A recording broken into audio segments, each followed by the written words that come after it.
عدد نعم الله وفضله. اللهم آتنا من لدنك رحمة وعلمنا من لدنك علما. سبحانك لا علم لنا إلا ما علمتنا إنك أنت العليم الحكيم. بسم الله الرحمن الرحيم. نوعين التعلم والتعليم وتذكر وتذكير والنفع والانتفاع والإفادة والاستفادة والحث على التمسك بكتاب الله وسنة رسوله صلى الله عليه وآله وصحبه وسلم، ودعاء إلى الهدى ودلالة على الخير ابتغاء وجه الله ومرضاته وقربه وثوابه سبحانه وتعالى، مع لطف وعافية برحمتك يا أرحم الراحمين. اللهم إنا نسألك علما لدني ومشرب صافي الهاني يا وهاب يا غني. اللهم إنا نسألك علما لدني ومشرب صافي الهاني يا وهاب يا غني. اللهم إنا نسألك علما لدني ومشرب صافي الهاني يا وهاب يا غني. اللهم صل وسلم على سيدنا محمد وعلى آله وصحبه أجمعين. اللهم ألهمنا علما نفقه به أوامرك ونواهيك، وارزقنا فهم نعرف به كيف نناجيك يا أرحم الراحمين. اللهم إنا نسألك فهم النبيين وحفظ المرسلين ولهم الملائكة المقربين في عافية يا أرحم الراحمين. اللهم أغننا بالعلم وزينا بالحلم وأكرمنا بتقوى وجملنا بالعافية يا أرحم الراحمين. آمين.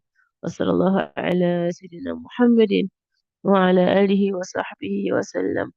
اللهم إنا نستودعك ما قرأناه وما نقرأه في هذا المجلس وما قبله وما بعده، فاحفظه علينا حتى ترده إلينا وقت احتياجنا إليه يا أرحم الراحمين.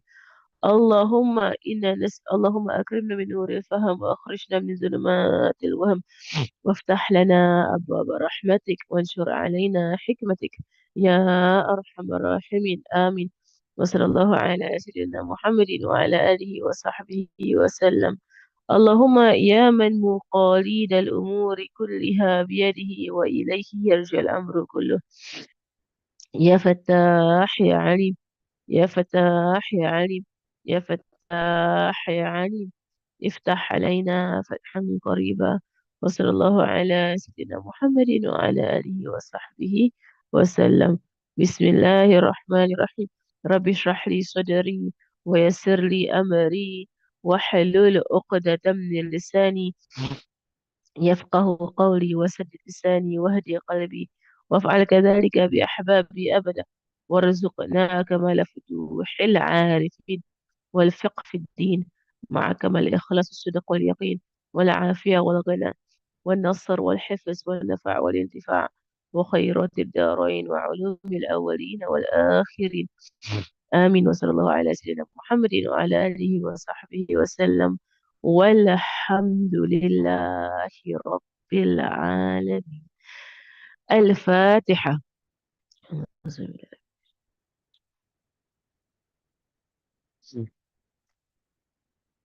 آمين آمين يا رب العالمين.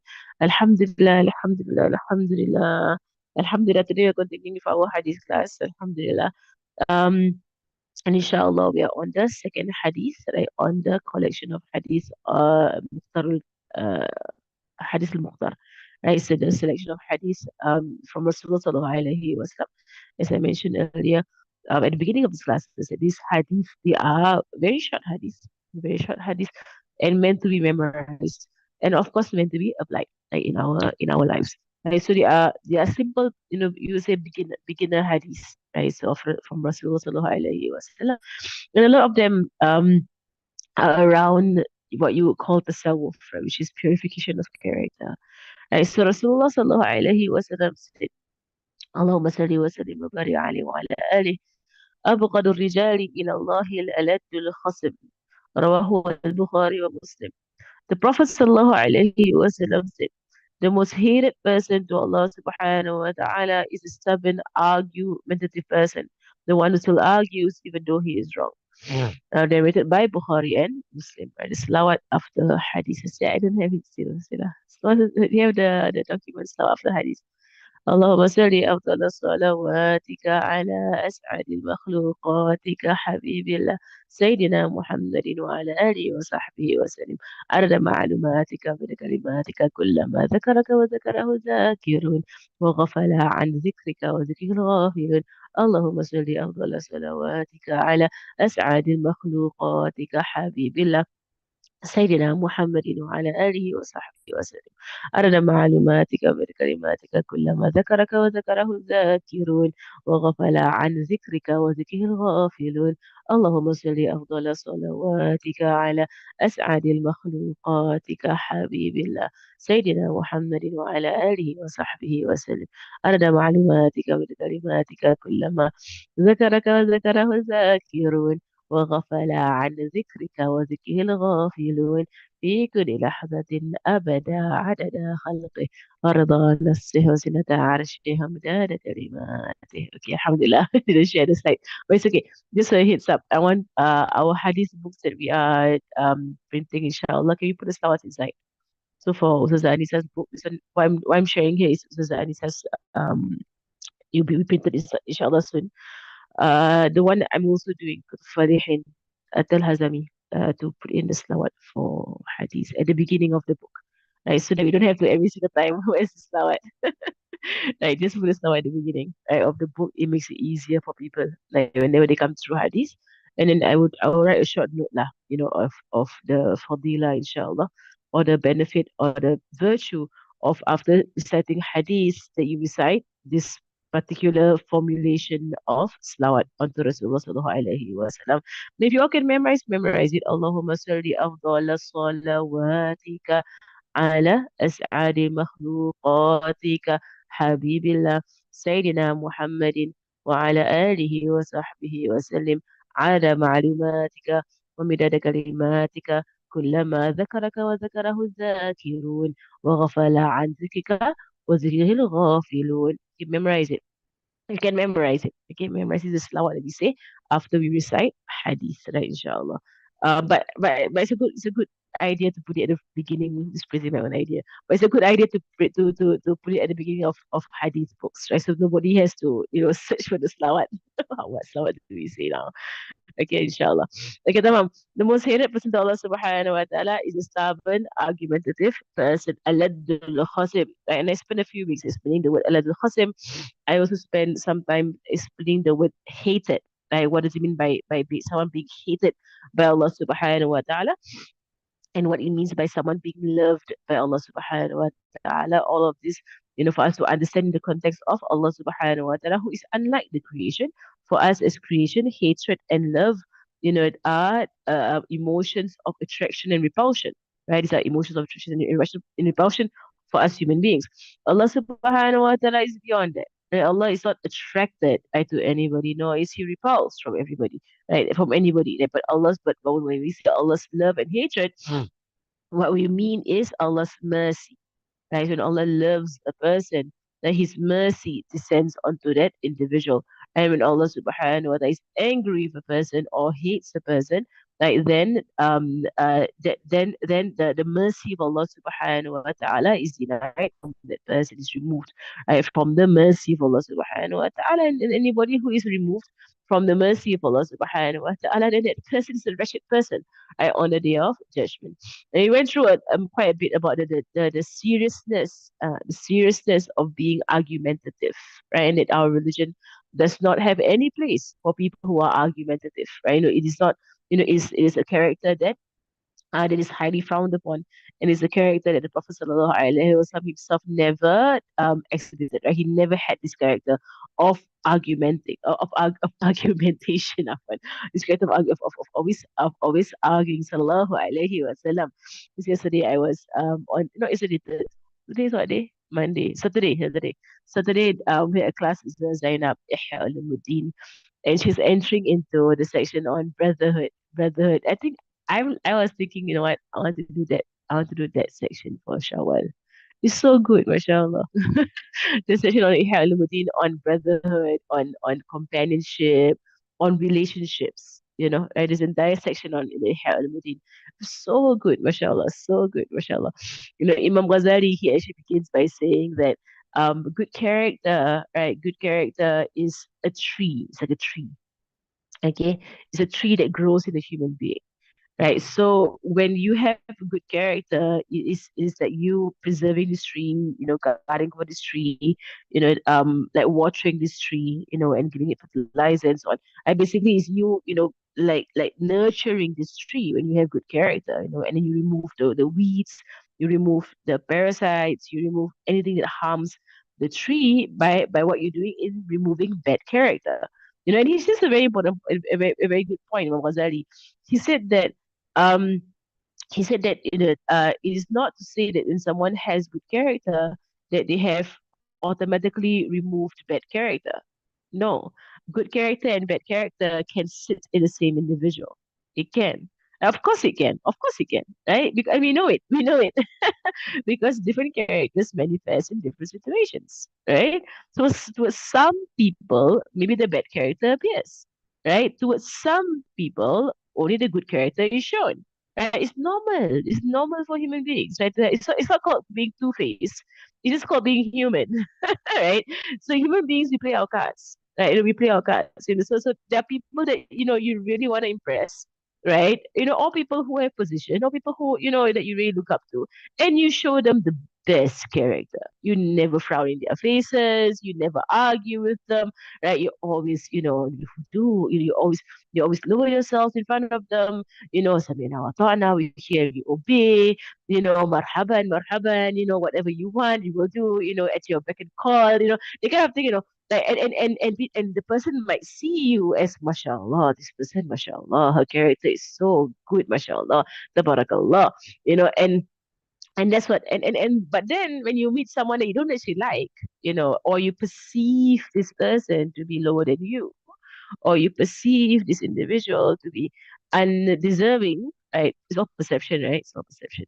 Like, do you perceive this individual to be undeserving of your good character, or you just hate their guts, whatever's the reason, like, and then you show bad character. Like, you don't really smile to this person, you're not warm, right? You snub them, you walk off. You will never invite them to anything. If they ask for a favor, you will never say yes. You're never there for them, right? Because you don't like them in the first place. So then that character manifests, right? That character manifests. And then, mashallah, Imam Ghazali, he was saying that, that good character is not the opposite of bad character in a sense whereby it does not, that, for example, if somebody is generous, it does not mean that they are generous all the time. Obviously, right? I think about, yeah, obviously, correct? Right? They could be generous sometimes towards some people, right? And then they could be really, really very, very stingy towards other people that they want to be stingy towards, right? So he said that good character is when you manifest good character all the time to every human being that you meet. Then you have achieved good character. MashaAllah. Right? Then you have achieved good character. And then he goes on to say, you see, I'm now I'm going through a hell within, right? But it's not with me the book right now. But if I have my book, I will. The thing is that I don't write down notes when I translate because as I Zainab she will speak, then I will translate on the spot. But I don't have notes written down. So, but my message right now, it's still fresh in my head. So she said that, so Imam Ghazali said, and I'm then coming back to this topic because we're on good character. Okay, this is about not arguing. Right. So he said that the thing about good character, right? So it is, and the good character. So how is this tree purified? Right. This tree, right, is purified, right, from its roots, and the roots of good character is being sincere to Allah Subhanahu wa Taala. When someone is sincere to Allah subhanahu wa ta'ala, true to Allah, sidq ma'Allah, right? If someone is sincere to Allah subhanahu wa ta'ala, you're true to Allah subhanahu wa ta'ala, no matter who comes in your way in this life, no matter who you interact with in this life, you will show good character because you know Allah's watching you, right? So, so good character ultimately it stems up, it grows from your love for Allah subhanahu wa ta'ala and your sincerity and you being true, to Allah subhanahu wa ta'ala. And then it manifests. She was saying this, so Imam Ghazali is all Imam Ghazali, okay? Imam Ghazali, mashallah, he's a genius of the human being. You go through all of his books, he's like, oh, he has analyzed the human being so well, right? And his analysis of a human being is on is is on point, it's on the spot, right, mashallah. So he says, he says that, and the fruits of this tree of good character. So the roots of this tree, right, is basically your relationship with Allah subhanahu wa ta'ala. If someone can manifest bad character, this reflects on there being a problem in their relationship with Allah subhanahu wa ta'ala. That you're not really true to Allah, that you can manifest bad character to the people around you, some people around you, especially those whom you really don't like. You know, that's what the test is, especially towards those who they treat you badly. They treat you badly. And so, okay, halas, she's gonna be like that. I'm gonna be like that to her. You know, see this kind of behavior. Ah, ya Allah, ya Satir, Satir, subhanahu. I mean, may Allah cover us, ya Allah, with so many flaws in our character, ya Allah. So anyway, he says that this tree produces fruit, right? And this fruit is love for the creation of Allah subhanahu wa ta'ala. So when someone has complete love for all of Allah's creation, right? That is the ultimate, manifestation, the ultimate proof of good character. MashaAllah. And when you look at Rasulullah sallallahu alaihi wasallam, that is what you're witnessing. You're witnessing that. You're witnessing a human being, right? Out of his very deep love for Allah subhanahu wa ta'ala, and him being so 100% true to Allah subhanahu wa ta'ala, you are witnessing a human being that wherever he goes, he just overflows with love for the people around him, you know? And from there, that's where you see all of the bad character disappear. They never existed for us in the first place. But for us, inshallah, it gets pushed off. And you've seen the people of Allah subhanahu wa ta'ala.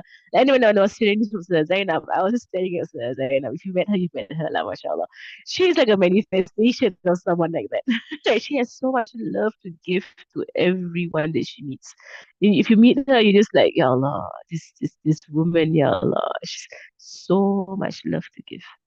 And see, when someone has that state, of being, that you're sincere to Allah subhanahu wa ta'ala, all of these things that you struggle with, having bad opinions of others, looking down on others, and what we just mentioned, it's not maybe everyone, but even those one, two individuals that you have this towards, you know.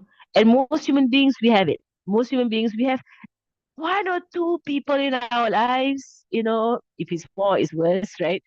It shows how terrible your character is, right? But you might have those people that, you just can't get along with them. You struggle with them. You don't know how to be around them. They make you feel so incredibly uncomfortable. That kind of thing. Right? That's where our struggle is, around these people, right? Your struggles there. Right? So good character is tested, right, when you're around the people that you don't want to have good character with. Right? This is where it gets tested. Not with, like if you meet me and then you're like, you're so good to me, mashallah, tabarakallah. Nah, nah. Right? But if let's say, your sibling, okay, I hope you're all good to your siblings, okay? Your siblings or your cousin, your neighbor, like usually people who are very close to you or they live in they live around you, right? Sometimes bad character manifests there. Some colleagues, jealousy, right, between friends, right? So your friend in children, it manifests very strongly in children, right? In children, like very quickly, especially girls. Yeah, Allah, girls. Yeah, Allah, girls. When I used to teach kindergarten at primary at 5 years old, 5 years old, K1, 5 years old. Girls, they already start, disliking each other, hating each other, make friends with this person, don't make friends with that person, don't want to be friends with so and so, so possessive. Is it the way we are, women? Is it how we are? So like I see in the girls, I don't see in the boys. The girls have it since for 5 years old. They begin to be possessive. And the possessiveness is from selfishness, right? Which is natural in a human being. Right? And then it manifests into other problems of slandering, backbiting, name calling, fighting, arguing, all the bad character appears, right? Because of this, traits that we have. That is why the best way is to teach love for Allah subhanahu wa ta'ala. And then love for Allah subhanahu wa ta'ala will manifest for love for other people. MashaAllah, right? MashaAllah. Okay, that is Ihya Ulumuddin. Okay, that is Imam Ghazali's works. Let's go back to our book here. In the life of the Prophet sallallahu alaihi wasallam, we have some examples here of how he sallallahu alaihi wasallam um would avoid argumentation, right? And he'll make light of matters. Okay, that is the thing about being someone who is in the khifatul dam. We call it khifatul dam. You're just so light in your blood. You're light-hearted. There's a hadith about Rasulullah sallallahu alaihi wasallam said that Allah does not beautify Allah does not beautify the physical appearance and the character of a person only to throw him into the hellfire. What does that mean, right? Right? I repeat the hadith. The hadith goes, Allah does not beautify the physical appearance nor the character of a person only to throw him into the hellfire. Okay? Understood? Right. So basically, when Allah subhanahu wa ta'ala has created any one of us, right? And Allah's creation is beautiful, no matter what you think about yourself, right? Allah's creation is beautiful. Like so Allah has beautified his creation, subhanahu wa ta'ala. And then if Allah gives this person, and yes, good character is given, you strive for it, yes. Right? But some people, there are parts of their character is given from Allah subhanahu wa ta'ala. There are other hadith whereby one of the companions came to Rasulullah sallallahu alaihi wasallam, and the Rasulullah said to his companion, he was from outside of Medina. He said to him, "You have two traits that Allah loves. Right? You have two traits that Allah subhanahu loves. Al-hilm wa ta'anni. Right? Meaning you're forbearing. It means you have this composure, this gentleness about you. Right? And you have ta'anni. Ta'anni is to take calculated steps. Meaning you don't rush into things. You're not hasty, right? But you look at situation and you approach it in the correct way. So this Sahabi Rasulullah said to him, you have two traits that Allah loves, al-hilm wa ta'anni. And the man said to Rasulullah, Ya Rasulullah, these two traits, is it me who developed them in me, or is it Allah who gave me? Like, well, good question, you know. And Rasulullah said, well, rather it is Allah who gave you. That Allah gave you these traits. It was naturally placed in you. Right? And the man said, all praise be to Allah subhanahu wa ta'ala who granted me traits that he loved. MashaAllah. Right. So yes, good character can be good character is given, right? And it can be earned. Right? You can earn it, right? So and Imam Ghazali has Imam Ghazali, mashallah. Imam Ghazali has, his opinion is that there is no human being that is given 100% good character except the Prophet sallallahu alaihi wasallam. All the rest of us, human beings, like there's some good character we're given, right, from birth, is given to you. It's just given, right, to you. And then we have bad character, right, that we have inside of ourselves that we have to strive against and work against and get rid of and purify. Right? So all other human beings, we have this struggle with the bad characters already inside of us. And bad character will only manifest when you rub shoulders, right? You step each other's toes.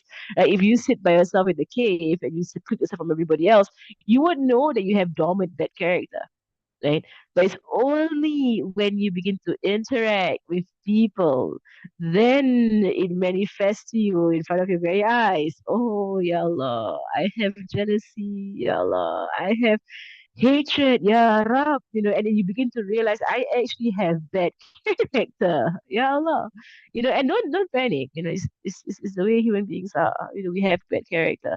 Work on it. Right, work on it. And don't panic when you see your children having bad character. It's human. It's human. right? But it's Muslim, and it's in the path of this religion that when you recognize his bad character, that you strive the best that you can to get rid of it, right? So if you see it manifesting in yourself, you see it manifesting in your children, right? Having these bad characters, right? Remind them, and help them.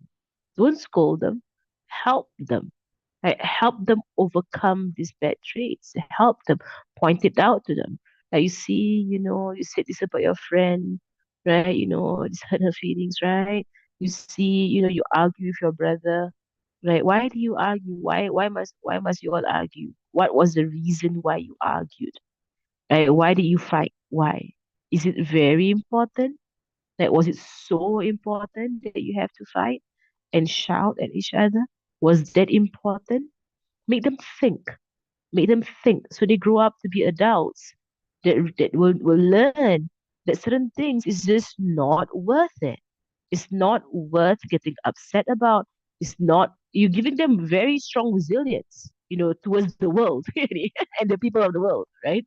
And you teach them, let things go. Let things go. Anyway, going back to the hadith, the person about Rasulullah said, Allah has beautified his physical being. Allah has created this person beautifully, and everybody has that, subhanallah. And Allah gave them good character, right? Good character, right? That Allah will not throw them into the hellfire, right? If you have good character, and good character towards Allah subhanahu wa ta'ala, and towards the creation of Allah subhanahu wa ta'ala. The Saturday class, I actually go into good character, but this is one of the hadiths that speak about good character. Also, another hadith, Rasulullah sallallahu alaihi wasallam said that, Rasulullah sallallahu alaihi wasallam said that the fire of hell is forbidden on every easygoing believer. MashaAllah. So this is the fruit of being easygoing. Don't be so uptight. I'm uptight. But don't be so uptight. Don't be so that everything, like, people get so afraid to work with you because you're so easily triggered. That's a bad word now, Zaman, right? Trigger, forever triggered.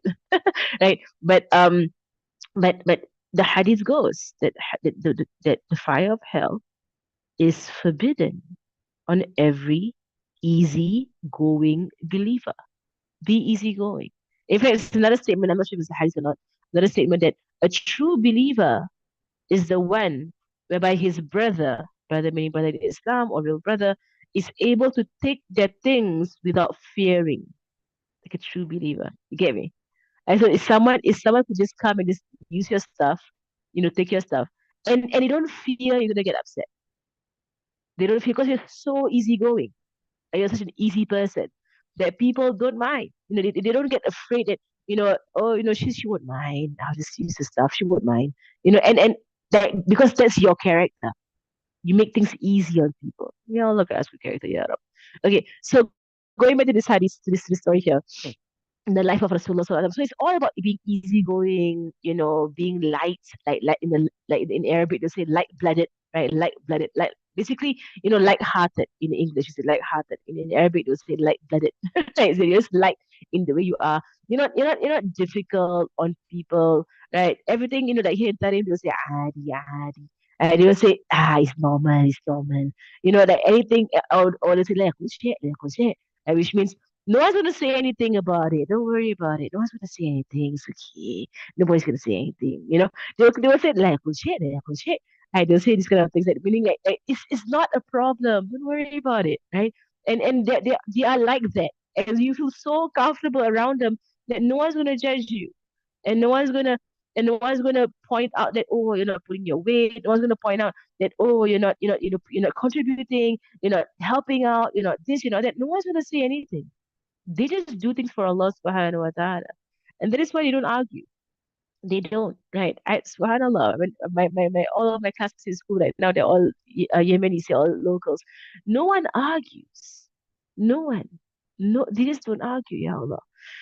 So in the life of the very beautiful people, mashallah. So in the life of Rasulullah sallallahu alaihi wasallam, someone wanted to pick a fight with him. In fact, one of the companions of Rasulullah sallallahu alaihi wasallam, the disbelievers, right?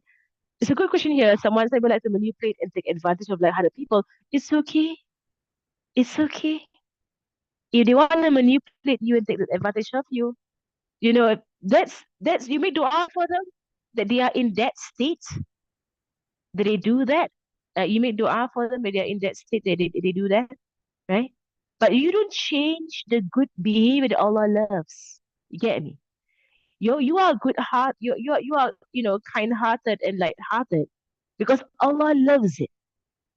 You do it why? Because Allah loves it.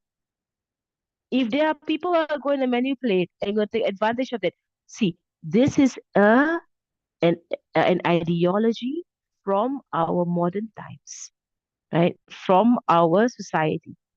People say, oh, people are going to take advantage of you. So what? So what? Let them, right? So what? They take advantage of your kindness. Okay, okay. Right? What's the problem? If they want to take advantage of you, what's the problem? Right? That's it. Halas. Forgive people. Right? Make dua for them. That if there's their state, that when someone's good to them, they take advantage. That's their state. Make dua for them. Inshallah, they stop doing that. Right? But you don't change the good character that you know. Right? You don't change that. Okay?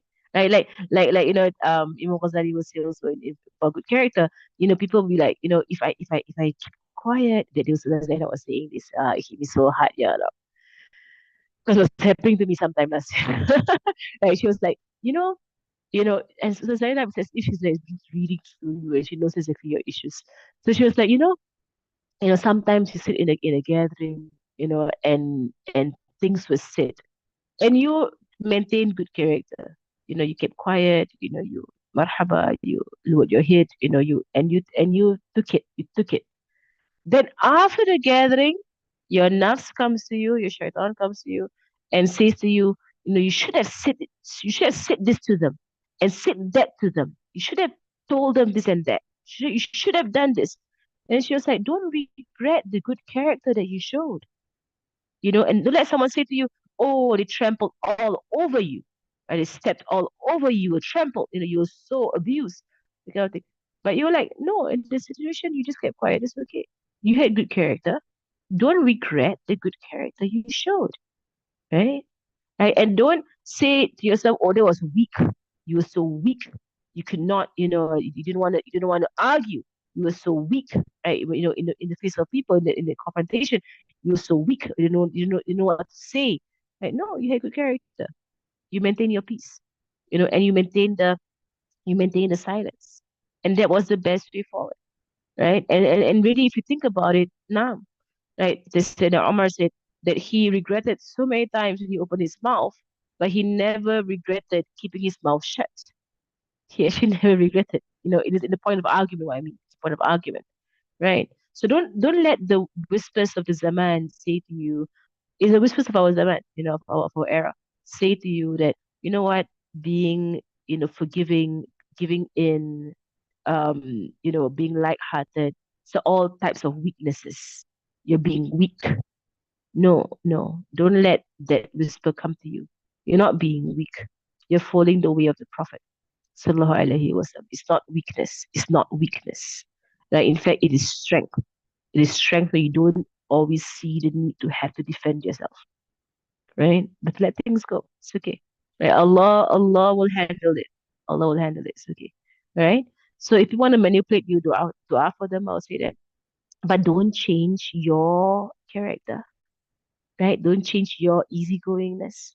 And inshallah, it will change them. Right? They will change in their character. Yeah. Okay. In the life of Rasulullah sallallahu alaihi wasallam, someone wanted to pick a fight with him by calling him Muzammam. And one of the names that they will call Rasulullah. Muzammam means the blameworthy one. It's the opposite of the name Muhammad. Muhammad is the praiseworthy. Muzammam, right, in the Arabic language is blameworthy. The kuffar used to do that, right? Um, and Rasulullah sallallahu alaihi wasallam just walked away from them, ignoring them, following the command of Allah subhanahu wa ta'ala to turn away from those who are ignorant. Right? And when the companions Sahaba asked him about it, and they're calling him Muzammam, right? He said that the man was calling somebody named Muzammam. In fact, the hadith goes that he says, Subhanallah, how Allah has twisted the tongues of the disbelievers. They used to slander me, now they slander some guy named Muzammam. I don't know who is Muzammam. I'm Muhammad. Subhanallah. And he just laughed it off. He laughed it off. That's it. Khalas. Laugh it off. Okay. Right. So, I mean, and you can tell this story to your children. See people call her some names. Do you think he cried? Do you think he got upset? Someone called him names. Do you think he got upset? Somebody say, "Hey, you're so ugly. Hey, you're so. Hey, I hate you. Hey, this and that." Do you think that someone got upset? No, people call him all kinds of things. They called him crazy person. They called him a sorcerer. They called him, liar. They called him all kinds of things. They called him. Not a moment in his life do you see him get upset about what they were calling him. But he got upset when he didn't receive the message, or when he don't believe in the message. That was what bothered him. Sallallahu alaihi wasallam. When people turned away from the message. But what they say to him, how they used to abuse him, none of that bothered him. None of it. And they were very childish, okay? They were incredibly childish in their abuse against the Prophet sallallahu alaihi wasallam. But none of that. But he always showed dignity, sallallahu alaihi wasallam. So take lessons from how he dealt with the situation, and teach this to your children, right? Don't be affected by what people say about you, and don't always see the need to defend and to argue. Don't see the need, right? The one person that you should see the need to defend and argue for is the Prophet sallallahu alaihi wasallam. He himself never did it for himself. Right? But as Muslims, if you hear someone say anything about our beloved sallallahu alaihi wasallam, straight away, defend. I defend the Prophet sallallahu alaihi wasallam, and rectify and correct people, but not in the way of argumentation, because argumentation does not get into the heads of people, right? What you want to do is explain. I explain the matter, right, to other human beings. But once you go into argumentation, it's a block. If you notice by now, right? When people argue between themselves, what happens? They are blocked. Their heads are blocked. They are not hearing the other party. For most human beings, they don't hear. They're not hearing. But when you have calm discussion, right, then you hear each other. Right, you calm down and discuss the matter. The famous story of Sayyidina Abu Siddiq, the one who kept quiet and restrained himself from answering back when he was being cursed and accused by another person. So the story goes that Rasulullah Sallallahu Alaihi Wasallam was sitting with Sayyidina Abu Siddiq, it was in Medina, right, and a man came. Right, and this man, he began to slander and slander. It's slander. It's not even true. It's slander. He went to slander and slander and slander and slander Sayyidina Abu Siddiq. Right, and they both sat there. And the Rasul was smiling away. He wasn't he smiled the entire time. Then to the point Sayyidina Abu Bakr, he couldn't take it. This guy is going on and on and on about me. It's not true. So he began to defend himself. He spoke up, began to defend himself. And the moment he began doing that, Rasulullah's face changed and he got up and left. Sallallahu Alaihi Wasallam. So of course, Abu Bakr, if Rastam were to walk away, you run after him, okay? You find out what's going on. Right? So he ran after Rasulullah sallallahu alaihi wasallam. He said, Ya Rasulullah, you heard what the man said to me. You heard what the man said, right? And it's all not true. And the entire time you just sat there and you just smiling. Then when I begin to defend myself, you walked away. Like, why do you do that? And Rasulullah said that while the man was slandering you and accusing you, I saw the angels come and they were defending you. The angels were defending you. But when you opened your mouth to defend yourself, the angels left and Shaitan came. And Shaitan was guiding you to say what to say. Basically when it comes to argumentation, Shaitan holds the tongue. He holds the tongue of the one who argues to make them transgress boundaries and to make them say unthinkable things that they will regret later on. That's why argumentation is so hated by Allah subhanahu wa ta'ala, because it gives shaitan reins over your tongue and you say what he wants you to say. Right? And it hurts relationships, it hurts feelings, it scars, it cuts deep.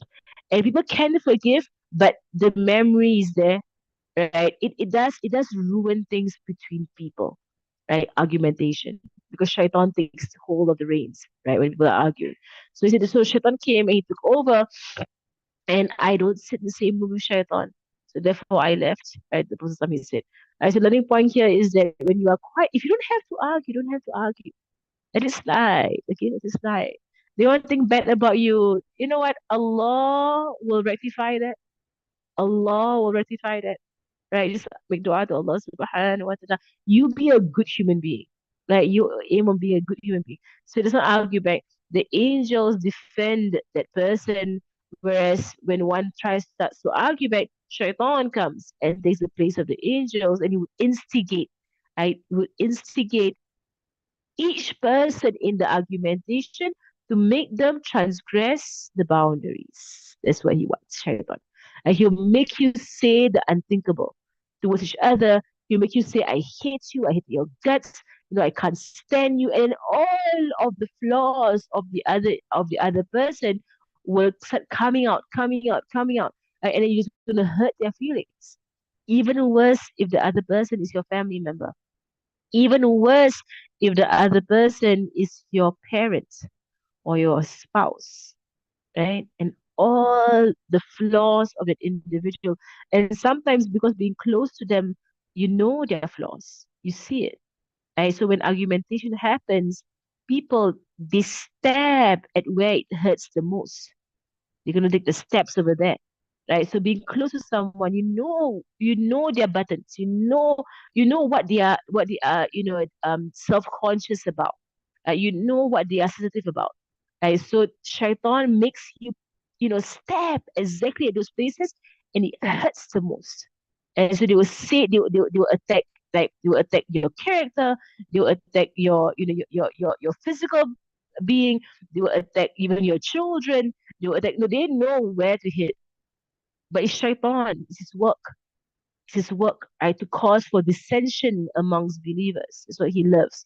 He loves dissension, right? And unity is from Allah subhanahu wa ta'ala, dissension is from shaitan.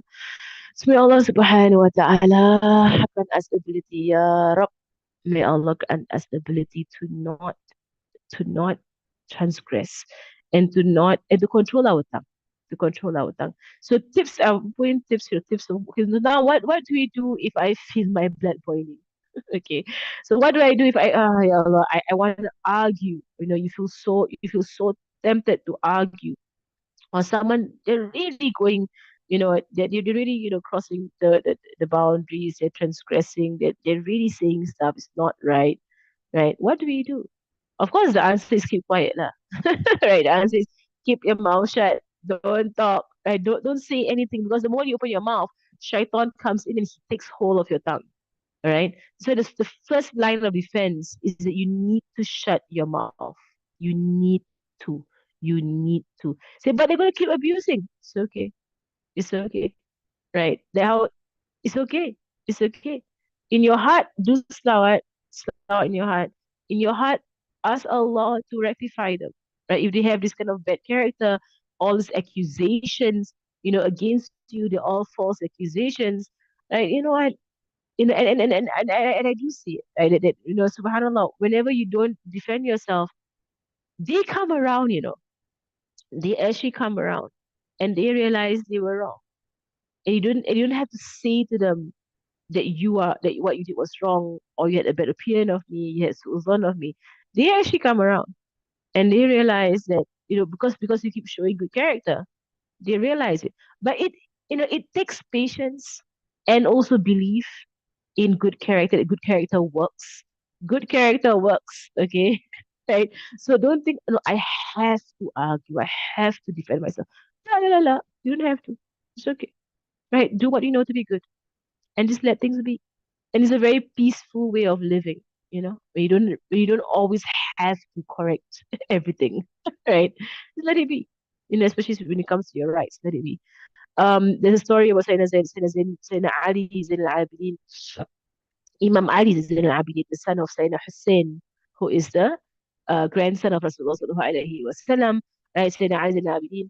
That there was once, in fact, you'll find many of these stories in the descendants of the Prophet sallallahu alaihi wasallam because they all inherited right from the way of the Prophet sallallahu alaihi wasallam. I mentioned, I think, a few weeks ago about Sayyidina Hassan, Sayyidina Hussein. it was Sayyidina Hassan, whereby a man came to him and the man was cursing him and cursing him and cursing him and saying all kinds of things, Sayyidina Hassan, right? And then he didn't say anything except when the man began digging his nose with his right hand, he said, you should dig your nose with your left hand. Don't use your right hand dig your nose, okay? Left hand, right? It's something that's not not clean to do, okay? Right. So that was the only time he actually spoke up. He said something when the man began digging his nose with his right hand. Subhanallah. Like they're only concerned about the Sharia, they're only concerned about the Sunnah. So Sayyidina Ali and Abidin, a man came to him once, and demanded Sayyidina Ali and Abidin pay him. I think it was about 10,000 or 1,000 dinars. The man basically mistook Sayyidina Ali and Abidin for somebody else. He mistook Sayyidina Ali and Abidin for somebody else. He thought it was somebody else. This somebody else owes him money. All right, somebody else owes him money. So he came to Sayyidina Ali and Abidin thinking it was somebody else.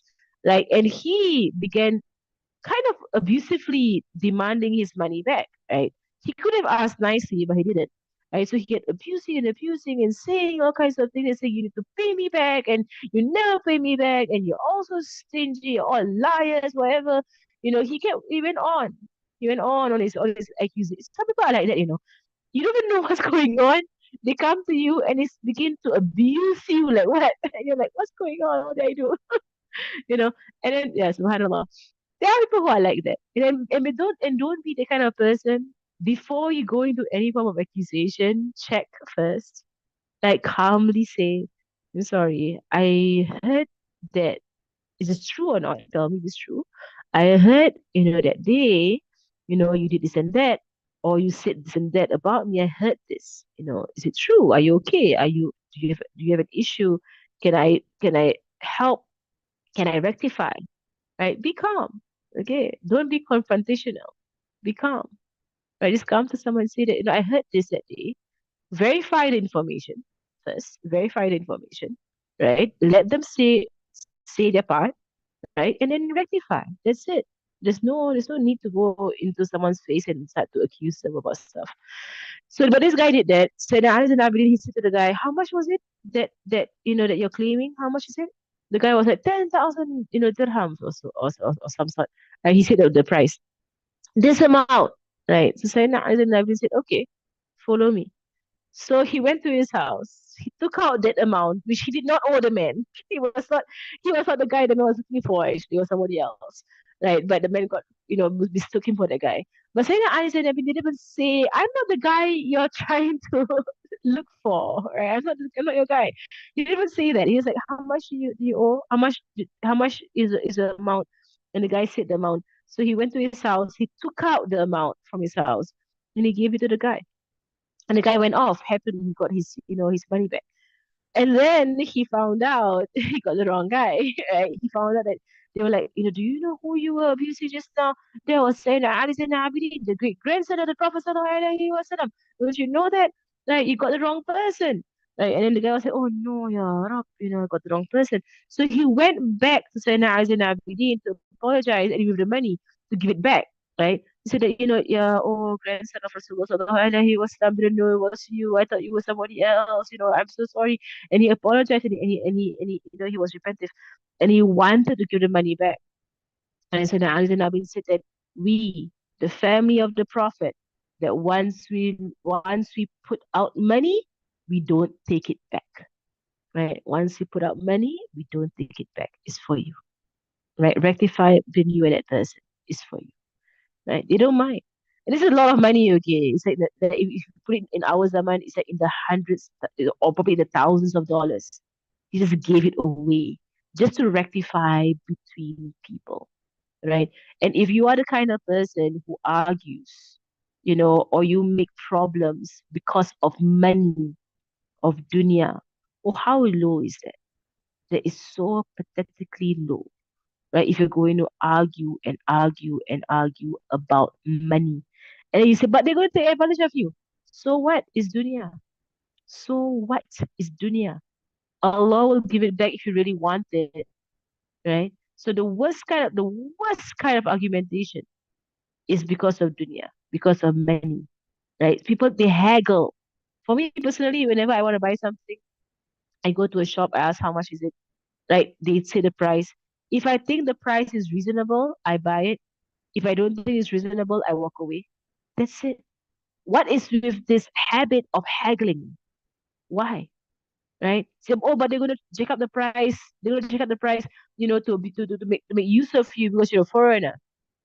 Well, if you agree to the price, you agree to the price, right?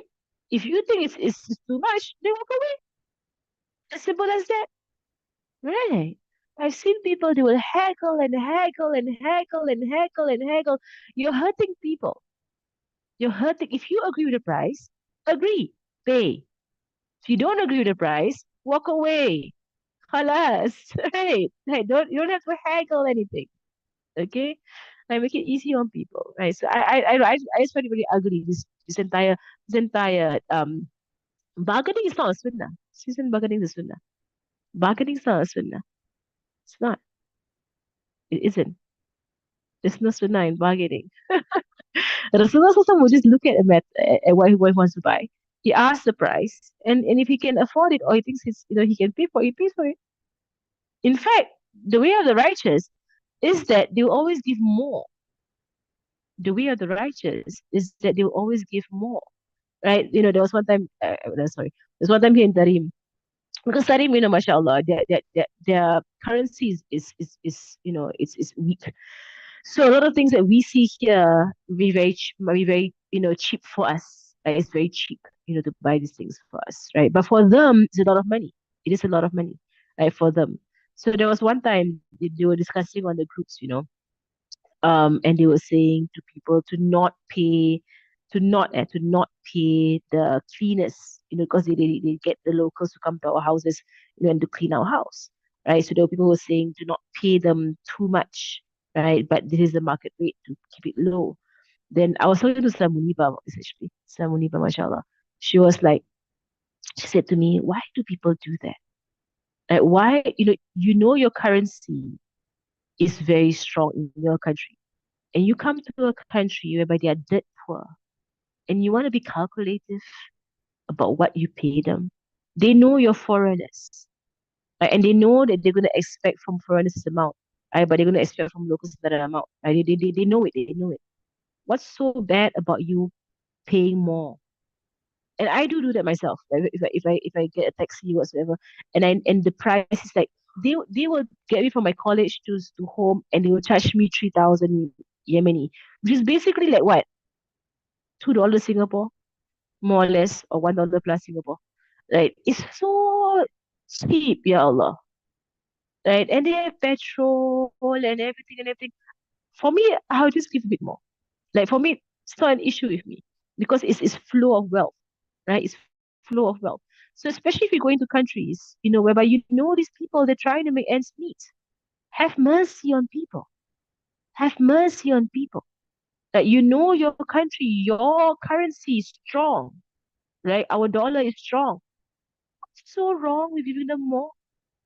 What is so wrong in giving them more, right? And so bargaining is not a sunnah. I've never heard of it being a sunnah. It's not a sunnah to bargain. Right? But to give, right, more than what you than what they ask for, to give them a bit more. And I always see that whenever I give them a bit more, you can see this look of relief in their faces. And something the other day I went for Nabiullah, I went to visit Imam Muhajir. And basically, I arranged the buses, and I said to the people, the bus company, or the main person, how much? And I said to Imam Muhajir. I didn't say to Sheikh Sultana as well. I said to Imam Muhajir. So they were like, okay, this amount, right, for every bus. I said, okay, fine, mashallah, I don't mind. Right. And then when you were at Imam Muhajir, how about I said, let's go Sheikh Sultana. Okay, fine, let's go Sheikh Sultana. I said, just down the road. So I said to the bus drivers, we're gonna go to Sheikh Sultana after this right now. And then he was like, oh, but you didn't say. You didn't, and I could see him look so nervous. Like he actually looked nervous, saying to me that you didn't say you're gonna go to another place now. The price I gave you was for Imam Muhajir. And I said, yes, I know. I slipped my mind. Right. So I just said to him, tell me how much more. right? Tell me how much more. I didn't put it into the price of where I charge people. It's okay. It was a mistake. Pay for it, right? So tell me how much more. So thereafter, he didn't. They're so shy to ask for money, but we are not shy to prevent money. Why? Why? Why? Like we have no shame denying people of money, but they have so much shyness to ask us for more. So I approached him after. I was like, tell me how much more. And then they were like, they didn't know what to say. Tell me how much more. We will pay you, no problem. We'll pay you. Right. So finally, they gave me a number, and I just paid them without saying, without, because I think they were so afraid that we will begin to bargain. They were so afraid that we will begin to argue and say it's too much. In my life, I've never done that. I've never made it uncomfortable for a seller, right? I've never made it uncomfortable for a seller, right? That if they give me a price, it's a good price, no problem, I'll pay it. Even if you say, but they're taking advantage of you. So what is dunya, right? So what is dunya, right? Inshallah, there's barakah in what you give. In fact, here they will always say that, whenever you ask them how much, they'll say, what you keep to yourself is more barakah, right? What you keep to yourself is more barakah. They always say that, mashallah. It's about barakah, you know? So once you are able to see money for what it is, it's just dunya. You no longer, you know, you no longer be so tight about this matter. Just give it out. It comes back anyway. I hope in your life, in your experience in life, that money comes back anyway. Did you all see that? Money goes out, it goes out, it comes back anyway. Right? It's dunya. Right? Mashallah. Okay, so how do you walk away from family who say mean things? Slawat. Slawat. Like how Baisha would say, oh yes, you didn't hear. Oh eyes, you didn't see. Okay, you didn't hear what they said. Don't just let it go. It's okay, whatever lah. You know, like your family didn't call you a liar, a sorcerer, a soothsayer, a crazy man, a blameworthy person. These are all the words that were flung at Rasulullah Sallallahu Alaihi Wasallam. Any of them called you that? Did they call you magician? Oh, you black magic. Oh, you sorcerer. Oh, you liar. Have they done that to you? No, Rasulullah got the worst of it. He got the worst of it, right? So what? So what? Right? So what? You don't want to say mean things to you. Khalas. You're focused on Allah subhanahu wa ta'ala. Why are you so upset? Right?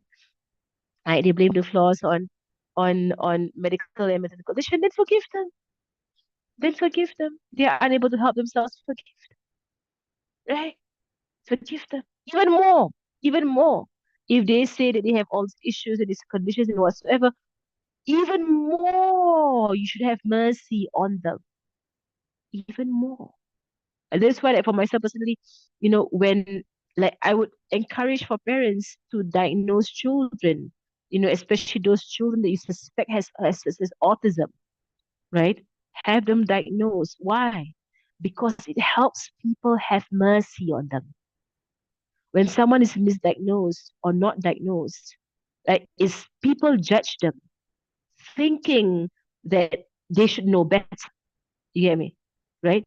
But if someone really has a condition, right, a problem, and this person is correctly diagnosed, and you tell the teacher, you tell the family that so and so has this problem about him, right?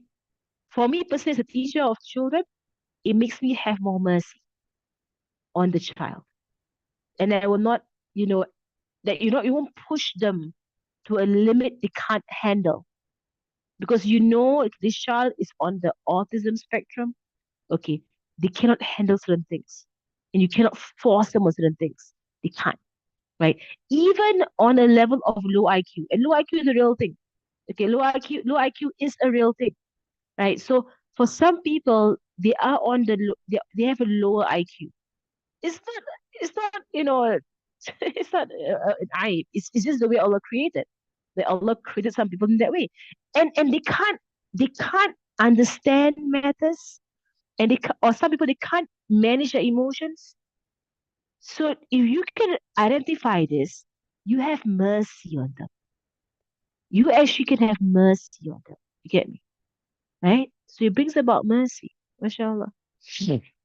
Okay. Walhamdulillah. I'm gonna stop there. وصلى الله على سيدنا محمد وعلى آله وصحبه وسلم والحمد لله رب العالمين الفاتحة أنا ورسول من نفعل وعمل خالص ملبوسة تعليم الهدى بسهولة بكبر وسلم الرحيم وعالمين ومشايخنا والذوي الحكي علينا وإلى حضرة النبي محمد صلى الله عليه وآله وصحبه وسلم الفاتحة.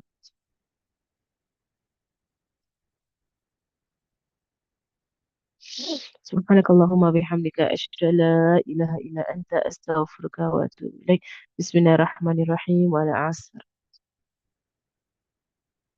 السلام عليكم ورحمة الله وبركاته. بارك الله فيكم.